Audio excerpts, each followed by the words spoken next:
Well, hi, my name is Charlie Brown, and I have the privilege of reading to you from Parsha Shoftim, which starts in Deuteronomy 16, verse 18, and I'm reading from the Tree of Life version.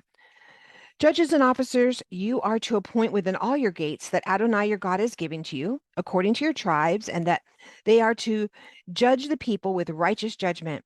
You're not to twist justice. You must not show any partiality or take a bribe, for a bribe blinds the eyes of the wise and distorts the words of the righteous.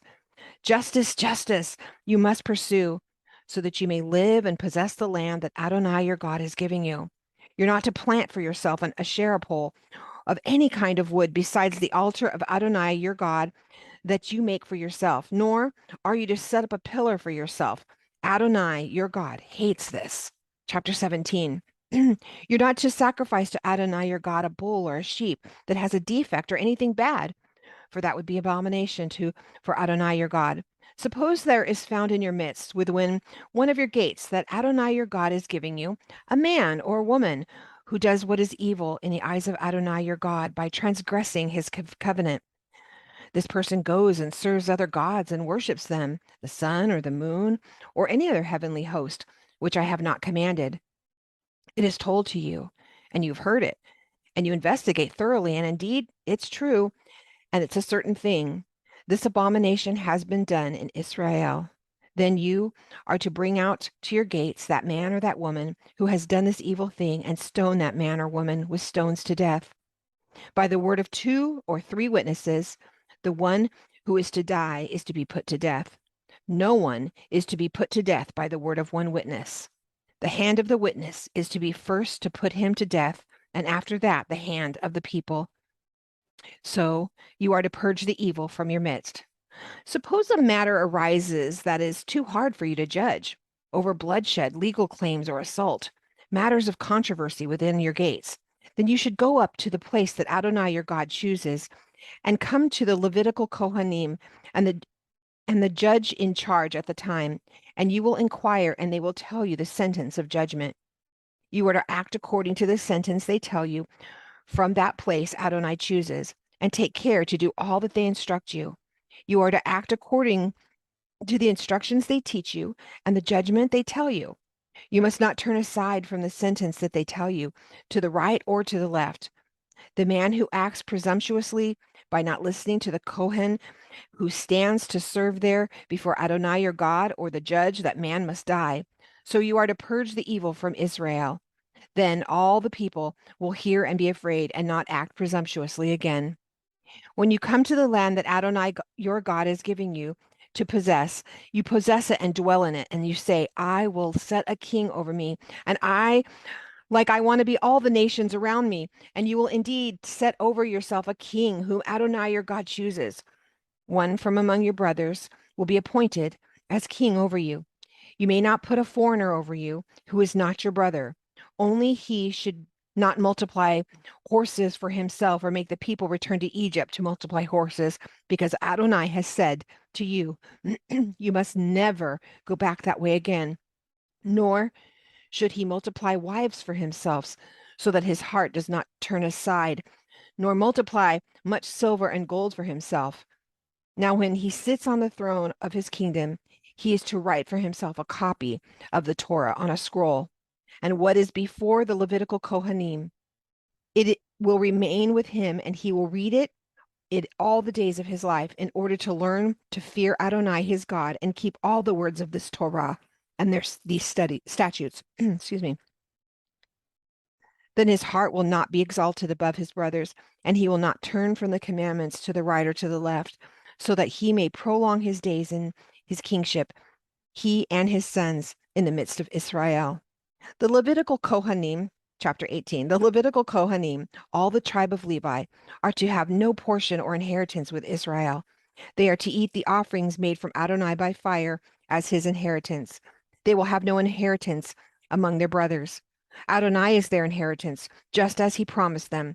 So this will be the share due to the Kohanim from the people, from those who suffer a sacrifice or offer a sacrifice, whether a bull or a sheep.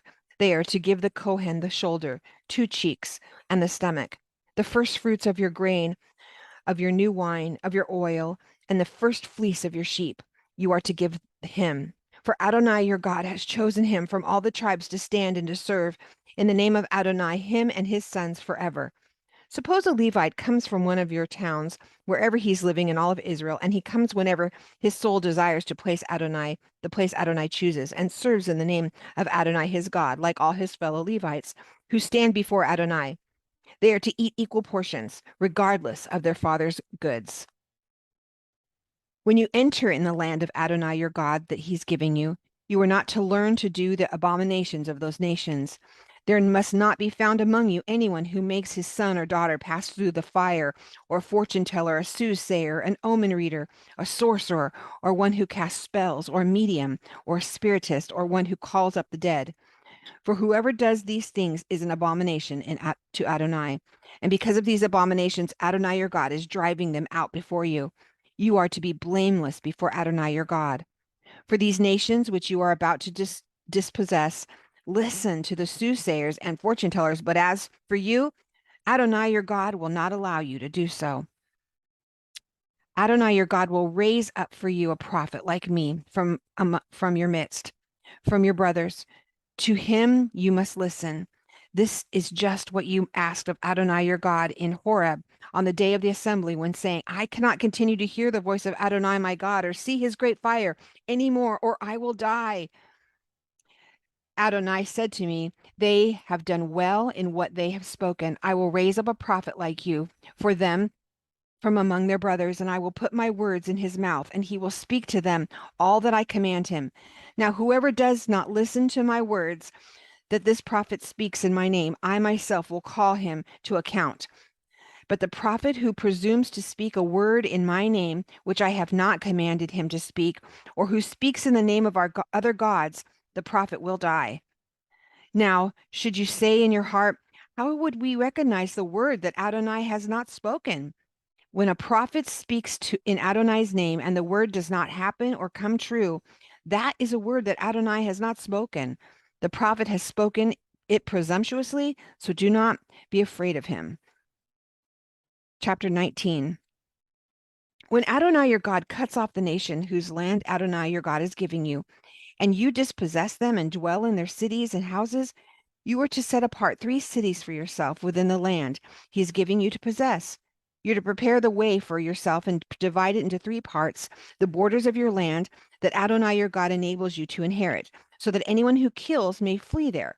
Now this is the case of the one who kills, who may flee there and live. Whoever kills his neighbor unintentionally or did not hate him in the past. And when someone goes in the forest with his neighbor to chop wood with his hand and takes a swing with an axe to cut down a tree, and the iron flies off the wood and it hits his neighbor so that he dies, he may flee to one of these cities and live.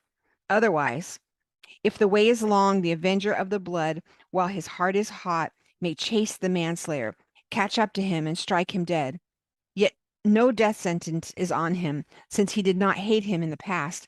Therefore, I am commanding you, set apart 3 cities for yourself. Suppose Adonai your God enlarges your territory, and he has sworn to as he has sworn to your fathers, and he gives you all the land that he promises to give your fathers. When you take care of it, do all these mitzvah that I am commanding you today. To love Adonai your God and to always walk in his ways. Then you're to add 3 more cities for yourself besides these 3. Then innocent blood will not be shed within your land that Adonai your God is giving you as an inheritance, and there would be blood upon you. But suppose someone hates his neighbor and waits in hiding for him, and he rises up against him and strikes him dead, and then flees to one of these cities. Then the elders of his hometown should send and take him from there and hand him over to the avenger of blood to die. Your eyes should not pity him, but you must purge the innocent blood from Israel so that it may go well with you. You must not move your neighbor's boundary markers that the first generation marked out in the inheritance you will receive from Adonai, your God, and is giving you to possess. A single witness shall not rise up against a person for any offense or sin that he commits. By the word of 2 or 3 witnesses is a case to be established. Suppose a hostile witness rises up against someone to accuse him of wrongdoing. Then both people who have the dispute will stand before Adonai, before the Kohanim, and judge in charge at the time.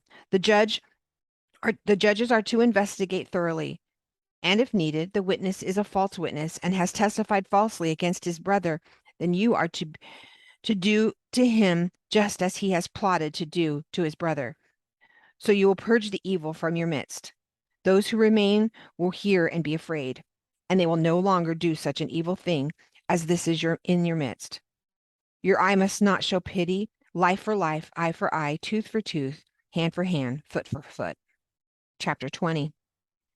When you go out to battle against your enemies and you see horses and chariots of people more numerous than you, do not be afraid of them.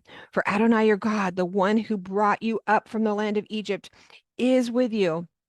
When you draw near to the battle, and the Kohen will come forward and speak to the people, he will say to them, Hear, O Israel, you are drawing near to the battle against your enemies.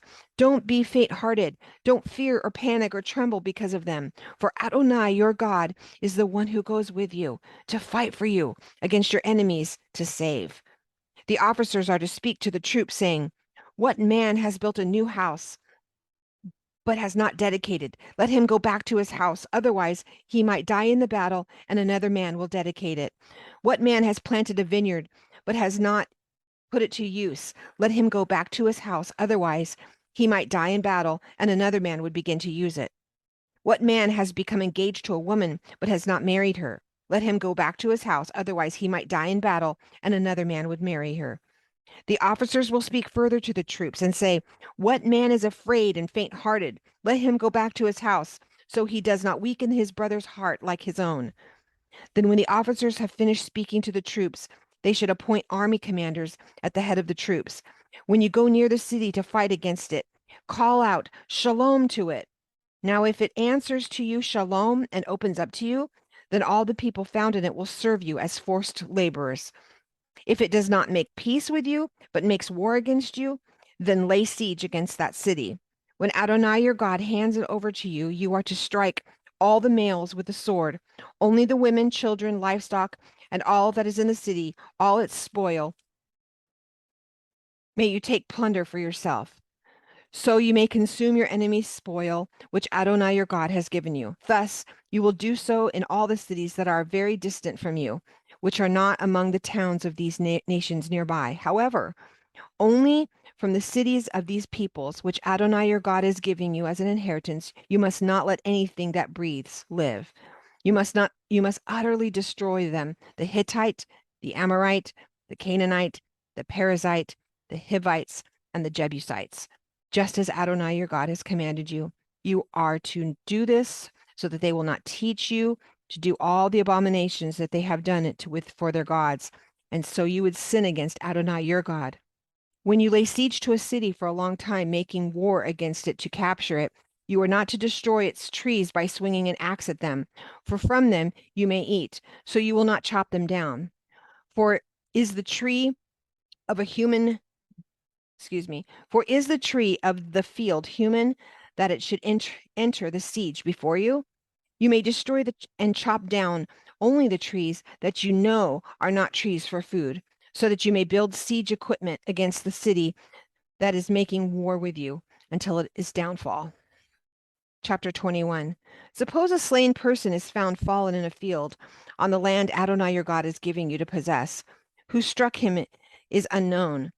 Then your elders and judges must come out and measure the distance to the town that is all around the slain one. Now the town nearest to the slain one, the elders of that city are to take from the herd a heifer that has not been used for work or pulled a yoke. Then the elder of that city are to bring the heifer down to a flowing wadi that has not been plowed or sown, and break the heifer's neck there at the wadi. The Kohanim, the sons of the Levi, will come forward, for Adonai your God has chosen them to serve him and pronounce blessing in his name. And by their mouth every dispute and assault is to be settled.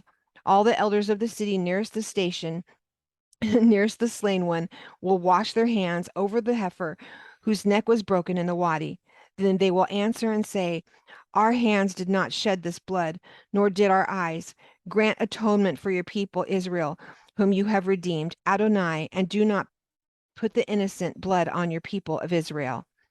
Then atonement will be granted to them for the blood. So you will purge the guilt of innocent blood from your midst when you do what is right in Adonai's sight.